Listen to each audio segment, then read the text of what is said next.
where this is coming from, like where this case is why is Sean watching academics when he said this? Bad baby got mad titties for a 15-year-old. No, dude, no way. Did he actually say that? He was hacked? I forgot about this, dude. I think I remember seeing this somewhere, but I don't know. What the fuck? Oh, yeah, I did. I did react on stream. Someone just said FBI. Oh, why is pedophilia that funny to you, Haas? Dude, this is an insane thing to say.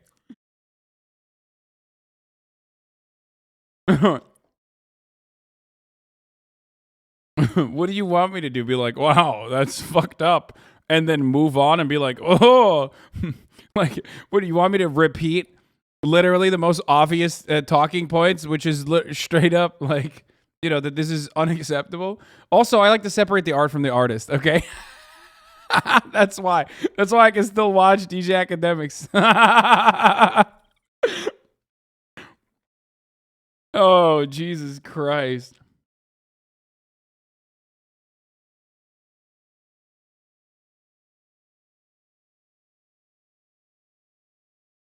Anyway, how can Chatter say you don't know rap when you drop this bang it? Stop.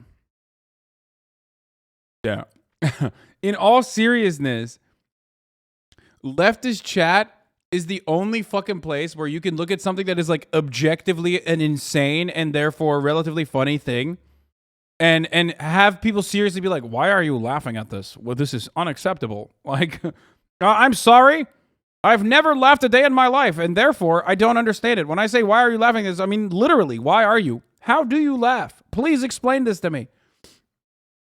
Day capital city. There's countless rappers to come out of the A, achieving legend status era after era. Back in the day, we had the likes of Ludacris and Lil Jon turning up the city with their shout and crunk-based rap bangers. As the game developed, we saw the likes of newer school trap rappers like Gucci Mane, OJ the Jude Man, and Waka Flocka, who went from trapping on Atlanta corners to their trap music booming out of the trunk of every passing car in Atlanta. T.I., Young Jeezy, Shorty Low, The Migos, Outkast, 2 Chainz, 21 Savage. There's so many Atlanta rap legends that the city might as well be a goat farm.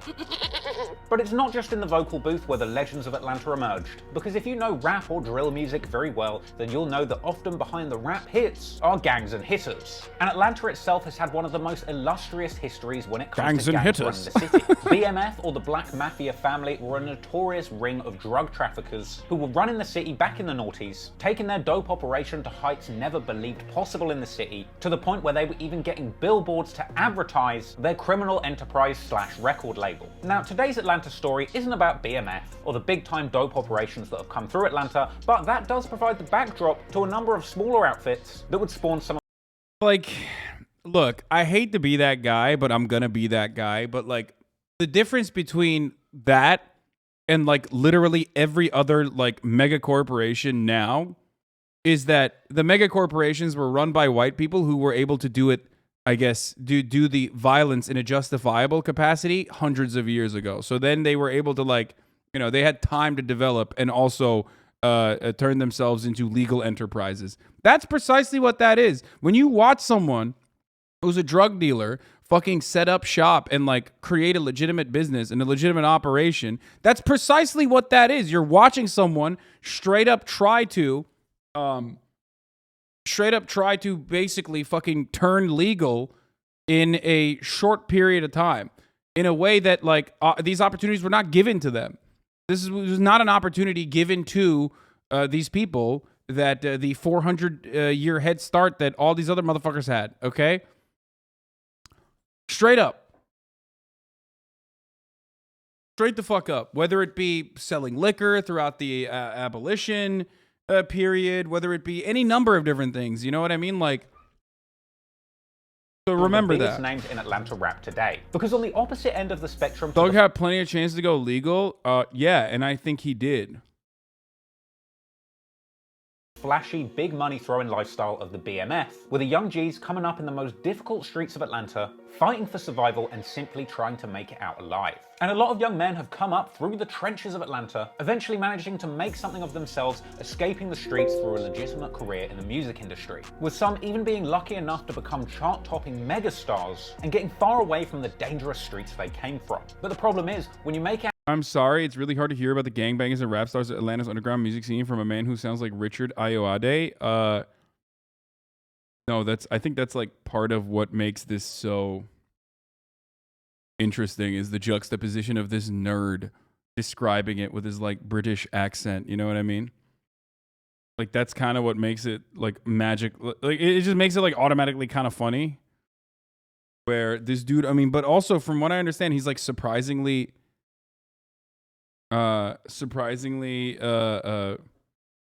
leave Richard Ayoade alone. I don't know who that is, for the record. I don't know, but all I'm saying is like he's surprisingly thorough from what I understand. But it does make it funny when he's like, young G's.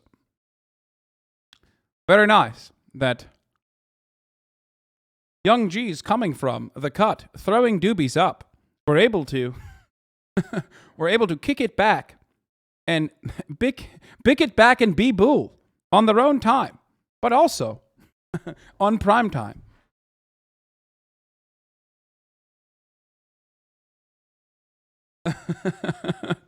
Yeah, my man's about to have some spotted dick right after this, dude. out of the streets and onto the Billboard charts, you gotta try and stay there. Today, we're gonna be telling the story of two rappers, both coming out of the slums of two different parts of Atlanta's Zone 3, with both rappers getting an opportunity to get out of the streets, going clear and making millions of dollars legitimately through the music industry. But unfortunately, by the end of this story, you'll see that one side would remain a little too close to the streets, and sadly getting caught up in a jam at the very height of his career. This is truly a story of struggle, potential, and opportunity, and the sad truth that sometimes you can work your entire life for an opportunity that can be lost in a second when your past life comes back to haunt you. This is the story of the long and bloody feud between Young Thug's YSL crew and YFN Lucci's YFN crew. A story which has been kept pretty secret for a number of years, but through weeks of meticulous research, pouring through lyrics, internet forums, and news reports, so today I'm going to unpack and unravel one of Atlanta's most iconic and complicated beefs once and for all. But before we get to that, a quick word from our sponsor. Iconic. Let me tell you about Space. It's iconic. That's right. All right, let's get started then. Cholio, bruv. Young Thug is truly one of... We're watching a very long and comprehensive story about these two rival, I guess technically gangs, YSL and YFN, and literally the reason why Young Thug is currently in jail for a RICO charge. So we're learning the background of this, okay? But what you're learning is that at the top of the hour, there's a 60-second ad break, and if you no longer want to see those ads, all you need to do is subscribe, which you can do for $5 or for free. That's right. I mean, it's unique, it's interesting, I like it, I'm gonna watch it. None of you need to, okay? But I like it. It's very cringe when chat fucking demonstrates how incredibly Caucasian it is when you're like, all right, I don't give a fuck about this. Like, go back to white people's business, please. Like, I just literally don't care. That's what you're saying. You don't care. You don't give a shit. You don't want to understand, like, the background of it. Don't fucking turn around and be like, oh, this is a snitch-ass video or anything like that. Shut the fuck up. I want to watch it. It's interesting. The most unique. It also, especially with my commentary, will give you a little bit more of a deeper analysis on, like, the material conditions and how they fucking factor into the lives of people and why they continue with or why they get involved in gangs, especially in underprivileged and underserved communities where there is no sense of community or there is no other way to offer some kind of like mutual aid, okay? Or provide job opportunities because the system has undermined them at every fucking step. So this is how, this is one way to make it out. Particular. So shut the fuck up and eat this ad. If you don't subscribe, you will eat it. And then, strap up for the ride. And talented rappers of the last 10 years. Endlessly creative, his But these rappers are multimillionaires. They can't claim poverty as a reason, or am I wrong? Yeah, rappers famously are born as multimillionaires to multimillionaire families. That was a really good take from you. And definitely not like literally fucking living in a trap house. You're so good. His enormous catalogue is packed wall to wall with bangers. This chat is the whitest chat on the planet, I swear to God. Making some of the greasiest trap music imaginable. Over the course of a decade-long career, Young Thug ascended from the gutter, going clear and becoming a full-blown pop star. #1 hits with Camila Cabello, Travis Scott, and Drake have all cemented him as one of the most reliable hit-making guest features over the past few years, putting him well on his way to his personal goal of having 10 #1s. This year I want 10 #1 singles. If you don't freestyle and you actually work on the singles and record great choruses and develop your songs, yes. However, behind the iconic hitmaker is a harsh upbringing in some of the meanest streets of Atlanta. In fact, when Sway asked Young Thug where he was from, he had an interesting answer. Where did you come from? Like, what is your background? Like, man. Okay, what's the man? You got, hey Thug, you gotta, you know, you man, we came from the streets. Okay. I'm like that, them. Yes, Thug says that he is truly from the streets, having been shot at and being the shooter. I don't got shot, you know, everything that happened, it don't been both ways. Robbed, killed, you got shot, stole, you know, everything, all those people. And sure enough, here Thug is, in the trenches before the fame, toting straps, wiping his nose, and teaching infants how to throw up the blood sign. Right now in the trenches, keep pistols. Like you bitches up. You know all day, now wipe your nose. Okay, this is kind of Fed behavior. It is a little bit.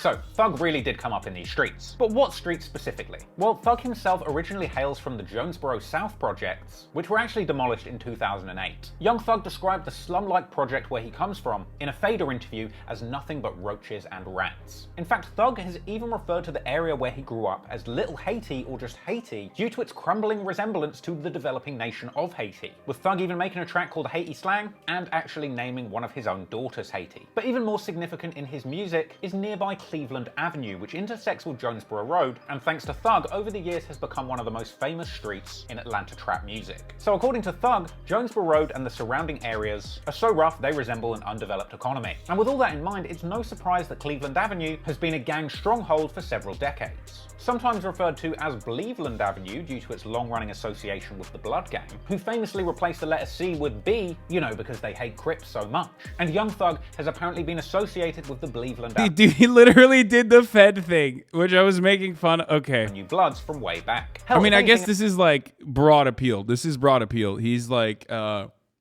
he is going through all of the details and parsing through it piece by piece for, you know, as broad as an audience as possible that did not know that that's how things go. It looks like Young Thug really boned up on his blood homework, because he's known to throw up so many blood hand signs in quick succession that it might as well be sign language. Now they don't get the shit check. Got rabies. No, that's just sign language. You're wrong. It's just, he's just doing sign language, actually. That's fucked up. He's just saying, like, have a nice day. He's doing jutsu. He's just a big... This is kind of fucked up. He's just a big fan of Naruto, and he's just doing shadow clone jutsu. What the fuck?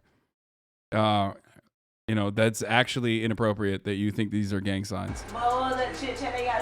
Now, the specific crew of Bleveland Avenue Bloods, who run the block that Thug comes from, is a crew by the name of Raised on Cleveland, abbreviated to ROC, or the Rock Crew. Sometimes it's restylized as RO5, once again replacing the C because they're Bloods, with other alternative acronyms for ROC being offered by Thug in an early Fader interview, including Rich Off Crime or Ready on Command.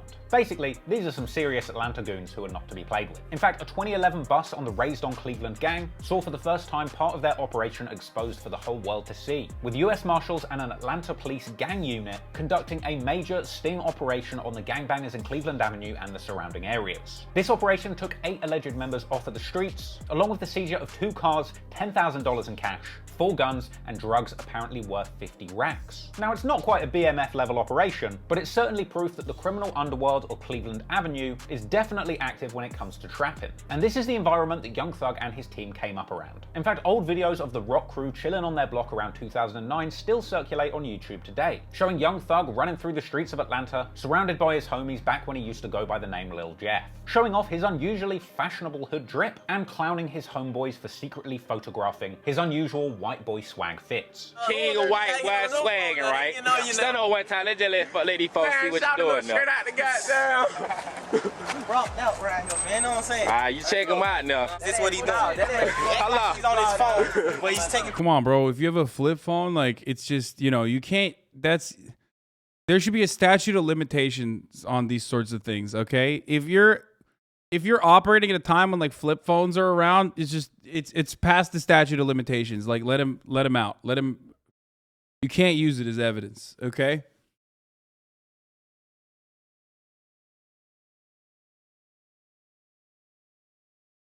I mean, obviously there's a different reason why he's using a flip phone in the year 2009. Shut the fuck up. I already know, chat. Why are you doing this? I know why he has it.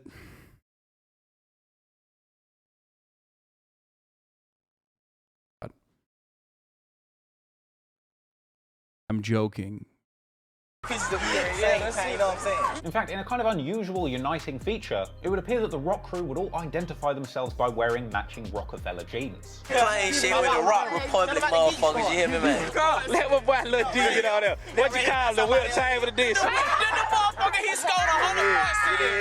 Anyway, Young Thug and his affiliates have gone on to pay homage to the Raised on Cleveland crews in music. YL Stunner had a project called Raised on Cleveland. Lil Keed had a whole mixtape series titled Trapped on Cleveland. And there's a number of interviews with Young Thug early in his career where he discusses being part of the Rock crew, describing it as more like a family or even a religion. Now, at a certain point, the rapping guys from Cleveland Ave started referring to themselves as YSL rather than the Rock crew. Now, if you ask the Atlanta police what YSL stands for, they would say Young Slime Life, an official set of the Bloods in Atlanta. But if you ask Young Thug, especially on camera, he'll tell you that YSL is his record label, Young Stoner Life. A totally legal enterprise that he uses to legitimately, as he says, hire hundreds of members of his own family. In fact, in a since deleted Complex article titled Inside the Snake Pit, The Rise of Young Thug's YSL Label, Young Thug explains how YSL operates unlike any other label in the music industry and is in fact a genuine family. Now, in this long, rambling and kind of strange article, we don't get that much of a substantial explanation as to how YSL conducts their operations very differently to any other record label, other than the fact that Young New details that show that what Crips, hybrids, East West Mafia, 11 Gang, Hoppa Gang, criminal street gangs targeted for the investigation, Cartel Jalisco, New Generation, Serenos, 18th Street, YSL, Young Slime Life, Sex Money Murder, 9 Trey, 93 Gangster Bloods, Money Power Respect, Goodfellas, Get All the Profits, Gap, Bounty Hunter Bloods, YNKE. New documents reveal Lil Baby and 4PF and others may be targeted by the feds as well.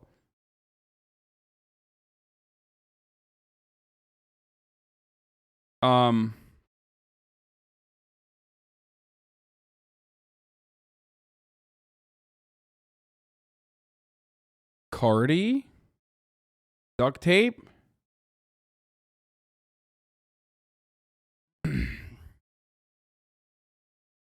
Dude, there's a gigantic fucking... I mean, look. Do some people that are tangentially related to some of these rappers that are in their crews actually end up, like, you know, engaging in actions that you would consider to be violent? Maybe, from time to time. Okay, everybody calm down. All right. But is this the same as, like, the fucking, like, organization? Is this the same as, like, being in an organization that's, like, straight up the fucking, I don't know, like a part of, like, actual organized crime? No.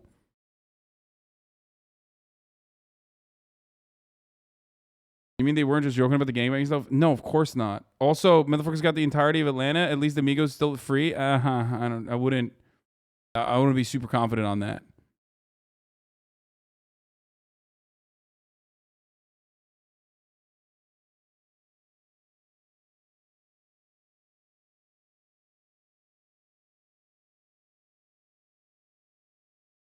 Where is Boogaloo Boys? What the fuck? Wait, what the fuck? Hybrids Boogaloo Boys? Wait, no shot. No, they don't mean like actual. No way. Those boys are patriots. They tried warning Young Thug in this podcast. Sucker shit to you, just like I checked the young nigga in here. I don't know who it was. If like you rappers, like the artists, if you don't want to be the artist, take it to the streets.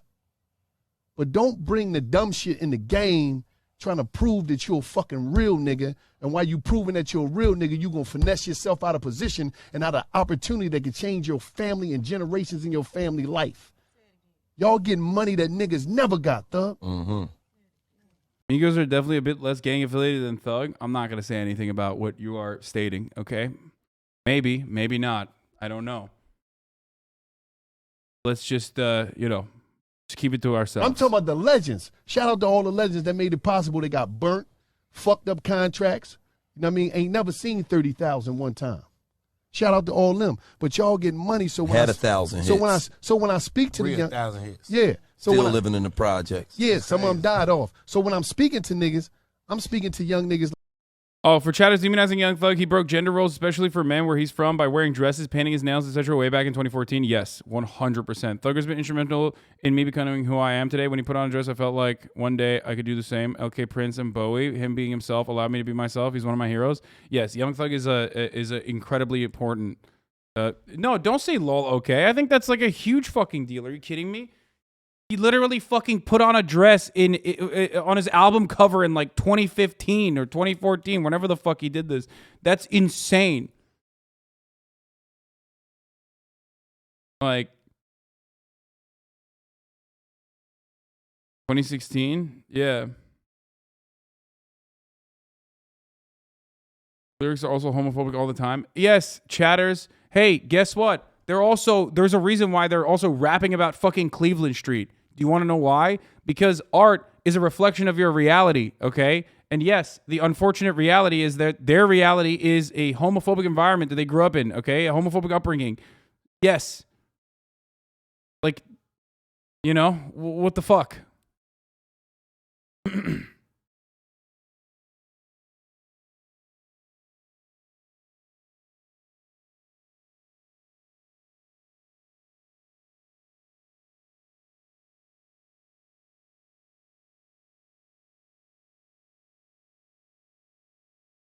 Anyway.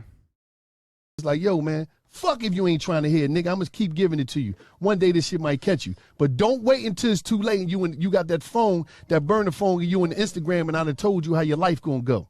And they're going. And now you got 60 fucking years. Your brother know what time it is. His life, that motherfucker right now could be sitting in the cell with a phone like, damn, man, my brother out there living the life. They out there living. He was in that cell. His life was almost gone. For being a real nigga. And you know what's so crazy? A lot of these young cats, they not being real niggas because they real niggas. They being real niggas because they feel as though if I don't come across as a real nigga gonna think I'm pussy. So niggas really be scared, Thug. Like niggas be really scared, but a scared nigga kill you too.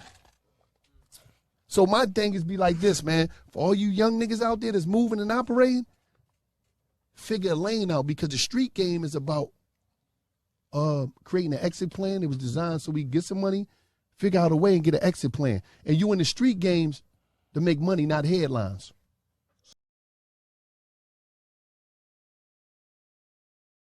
There's no way you guys didn't understand what the fuck he's saying, right? What's he going on about? He's saying that when you don't have any opportunities presented to you, you make your own opportunities, and that's how you involve yourself in illicit criminal behavior. But that is only that's only a ladder for you to get out of the circumstances that are presented to you. So once you're actually fucking out of it, don't try to make yourself seem more legit and maintain like a level of respect from people. Holy fuck, I'm literally doing like translation to the, oh my God, I'm so fucking white too. How the fuck do you guys not understand any of this shit? He's basically saying that once you actually make it out, what the fuck are you doing? Don't try to like legitimize yourself by doing street shit again, and then put yourself at risk for no fucking reason, when the entire purpose of that is so that you can make it legit. So all that goofy shit that you on, and I'm not encouraging nobody to be out there, But if you out there, don't be fucking with them women and them kids, man. Stop being a pussy and go at who you got to go at. Right. If I got a problem with Thug, I'm going at Thug. I'm not going at Duke. I'm going right at him, nigga. Where you at? I ain't gonna go shoot up your brother that's going to school that's a square, nigga. I'm just saying. Talk to him. I'm just saying, but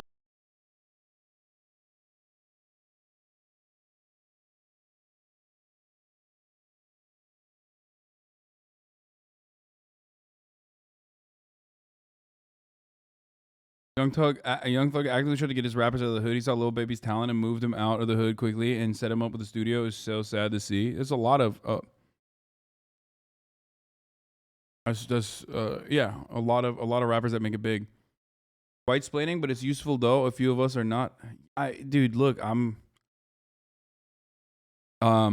it's kind of wild that like it is kind of fascinating that like an otherwise leftist chat is really interesting when they're like when it comes to issues that pertain to black people, like their way to comprehend like materialist analysis and what people are subjected to immediately goes out the window. They're like, well, this is a black guy talking about black things all of a sudden. It is really interesting that you can't like apply that same rigorous materialist analysis to the existence of like black people living in like these underserved communities. You just can't do it. The moment that it's like a rapper saying the N-word, you're like, I don't know what's going on here. I'm uncomfortable. Thug seems hell-bent on giving legitimate jobs to his friends and members of his immediate family by the dozens. The article did go on to explain that after his 2014 single Stoner picked up steam in the industry, Young Thug got on the radar of big-time rap label 300. Now, at a certain point, talk of Thug getting his own record label came about, and weirdly, when it came to setting up his label, one of the only questions Thug really had for senior decision-makers was how many people have you made a millionaire? Thug would actually go on to say that he wanted to use his YSL label as a vehicle to make all of his friends and family millionaires. So he went on to sign his day one friends Gunna and Lil Duke, later on with the likes of Lil Keed, Lil Gotit, and Yak Gotti joining the label, along with a number of other signees who aren't really that relevant yet. Now that article goes on to repeatedly describe YSL as a family, and most importantly going on to suggest that at this point, they don't engage in any extracurricular activities. Now to me, this would suggest that the YSL movement represented Young Thug's genuine efforts to create a legitimate business, putting on all of the people he grew up with, taking them away from the risks of the streets or crime for good, with Thug using the enterprise to provide as many opportunities for those under his wing as he possibly could. Apparently YSL has a massive... While there's some fucking UK dude is talking on this, you would think it was 21 Savage. Okay, dude, 21 Savage is... He's an American now, okay? Don't ever put that on him. That was something that we erased from our consciousness when we found out that he might be British, okay? Compound in LA called the Snake Pit, with multiple studios where YSL artists can pull up and record at any time. So YSL is a family, not dissimilar to how Thug kind of described the rock crew as a family or religion back in 2013. It's a really good thing that Thug's doing for his people, but again the question still remains. What makes YSL so special? Why does YSL stand out? Well actually the thing that seemed to have made YSL such a standout act in hip hop over the past few years is really how they pioneered the use of certain gang lingo in their music. Because if you know Young Thug and his songs, you probably know his lingo. One of the most popular catchphrases that Young Thug and his YSL movement are known for saying is slime. This is the word that Young Thug popularized in a lot of his songs, which can mean your friend, for example, you know, that's my friend, that's my slime, but the word slime can also mean a member of the Bloods. It can also mean to be slimy and untrustworthy like a snake, and while you're there, slime can also be used interchangeably to mean kill or hurt. For example, we have to slime the ops down. Now, the use of the phrase slime is traditional Blood gang lingo, originally associated with Vado and the New York Bloods, but Vado wasn't the first to use it. In fact, the likes of Noriega had been using it on tracks since 2002, including the intro track Hit Me Slime from his God's Favorite album, where we even hear Queensbridge legend Nas calling Nori Slime too. So,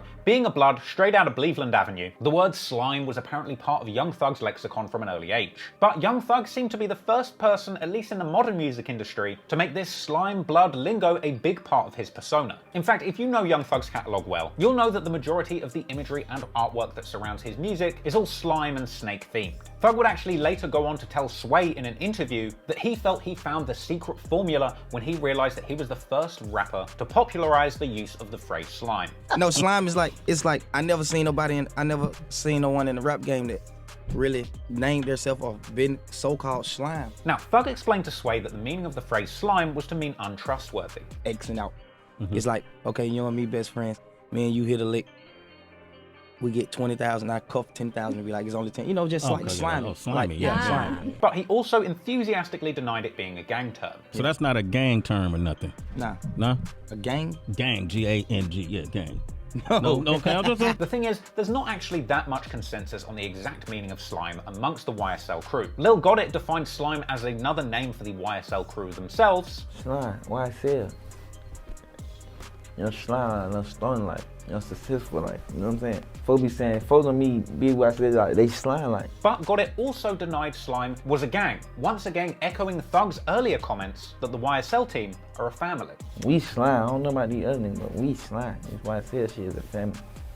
Not no gang, none of it, it's a family. But anyway, the phrase slime found its way into numerous early big songs of Thug's, and in some cases entire songs being based around the phrase like the track Slime Shit, featuring YSL affiliates Pee Wee Roscoe, Lil Duke, and Yak Gotti. But as well as slime, there's another catchphrase that the YSL crew made popular and has since made its way all the way around the world. And that one is SLAT, which has apparently been explained as an acronym for Slime Love All the Time, a catchphrase that has been used regularly as an ad-lib amongst Young Thug, YSL. The wildest part about this is that, like, yes, this analysis is like painfully Caucasian, and deep down inside, I mean, deep down, you're looking at this, you're like, what the fuck? Why are we hyper focusing on all this dumb shit? Except the feds are hyper focusing on all this dumb shit, and this is a fundamental part of like putting this together, and basically under the RICO statute saying that this is a gang. Like, that's how fucking stupid this is. In a lot of instances, when you use a RICO case on rappers, you literally are using this as evidence. This is unironically actually the evidence that the feds are or the prosecutors are using in this situation. Do you understand? Are the feds investigating by watching YouTube? I mean, no, but like their own personal investigation is going to revolve around exactly the same shit, because they need to make sure that they can claim that this is a real gang and not just like a record label, or not just like something that people, just say, you know what I mean? Like a group of friends, family, anything like that. No, this is a real gang doing gang activity, and basically this is their actual fucking, these are the ways that you can identify.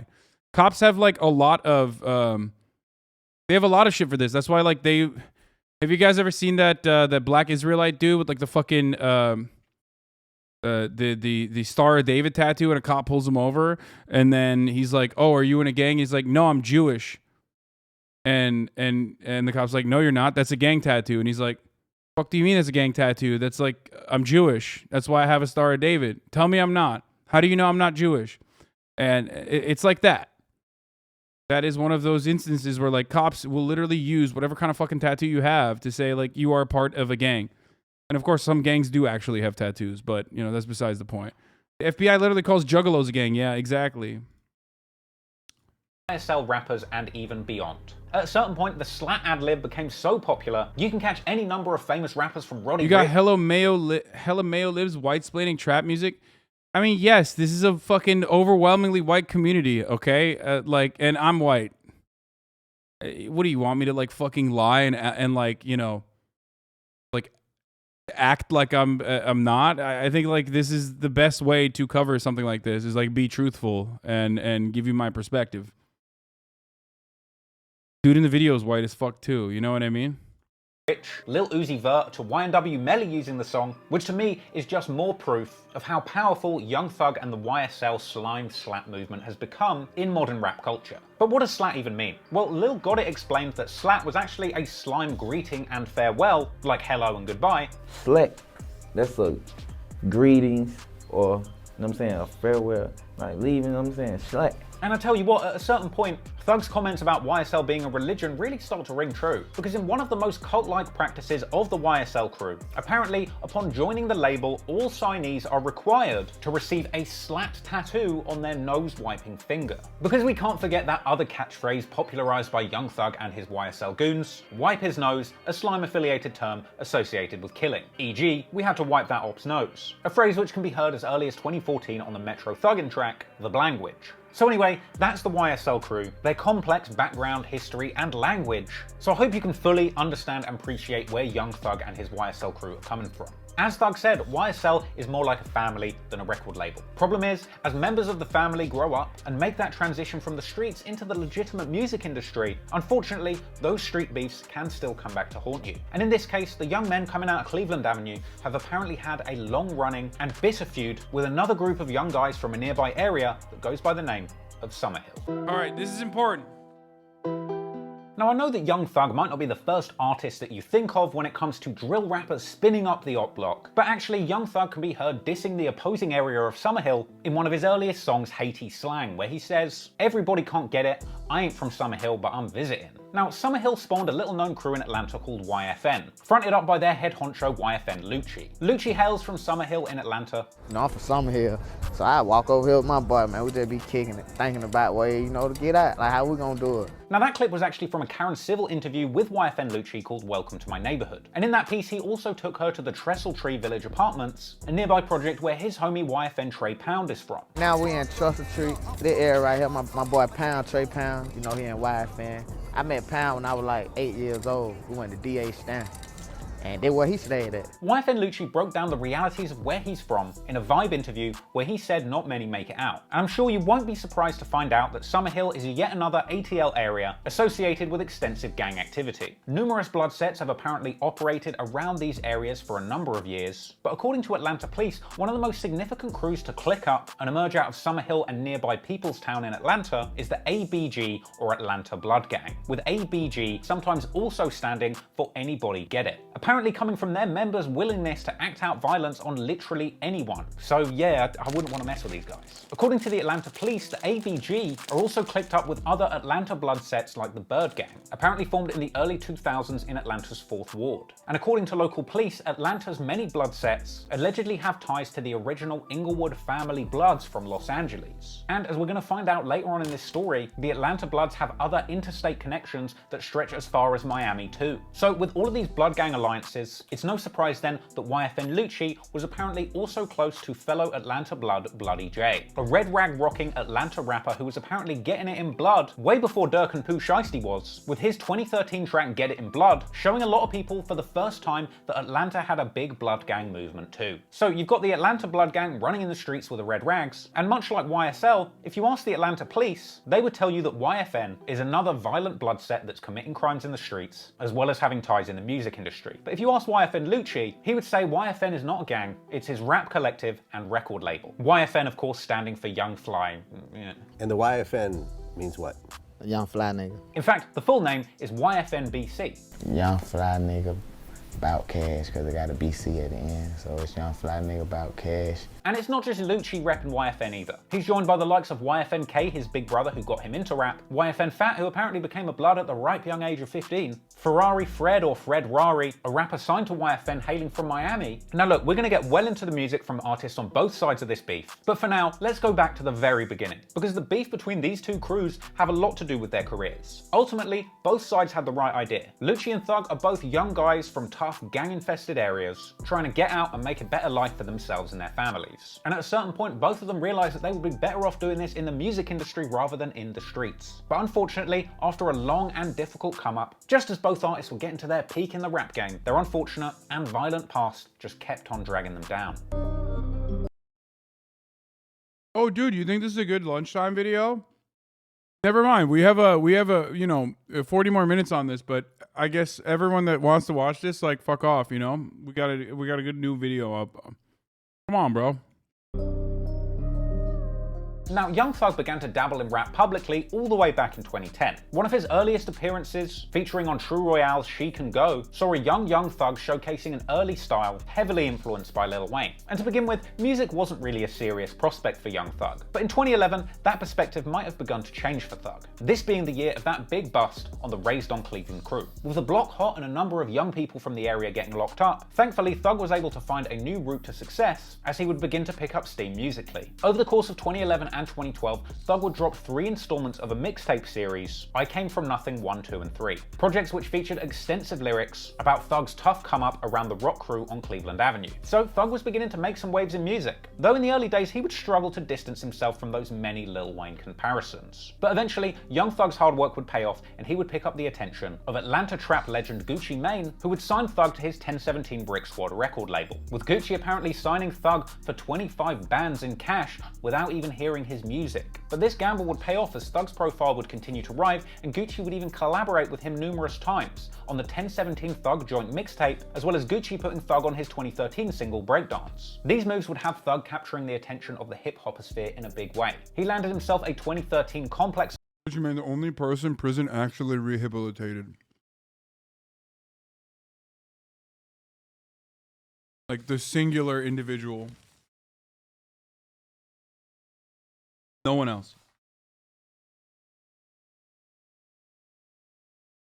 Jack Harlow's part of YSL. Article, which unfortunately opened with a massive paragraph comparing him to Lil Wayne, but in my opinion— You mean Gucci Mane's clone? Yes, I mean that, yeah. It was around this time that Young Thug actually begun to find his own original style, moving away from the derivative flows that he had borrowed from Lil Wayne before. Also in that Complex article, we got an update on where Young Thug was as far as his connections to the streets, saying that since signing with 1017, he's spending less time with his original rock crew. And by 2017, we would stop hearing Young Thug referring to his old team, the rock crew, and beginning to refer to the people around him as a group by the name of YSL. But far from a label, Young Thug was still describing his YSL goons as the guys that will come and wipe your nose. From here, Young Thug would begin to shout out his YSL family on as many songs as he possibly could, even giving them a big shout out on his breakthrough single, Stoner. In fact, on that very song, there are lyrics that may have gone over a lot of people's heads, where Young Thug seems to basically explain the evolution of the rock crew to YSL, rapping, "Hear my song way from YTC," which is apparently Young Thug's in charge, ROB, which stands for Raised on Cleveland or Cleveland, SMM, Sex Money Murder, another blood set out of Atlanta, now we YSL Venom, which seems to— Bro, Fez was taking notes, like, literally, while he was writing this. Fez was like...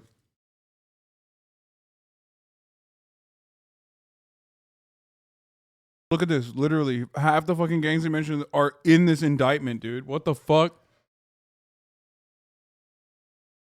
Fez were listening to the lyrics, like, on Rap Genius. Suggests that Thug kind of came up through all these gang blood sort of sets, but that's in the past, and now he's YSL, baby. He goes on to shout out a number of people, referring to them as his slimes, followed by the slat ad-lib. And really, if you ask me, the track Stoner is basically the point where Young Thug began to heavily rep YSL in his music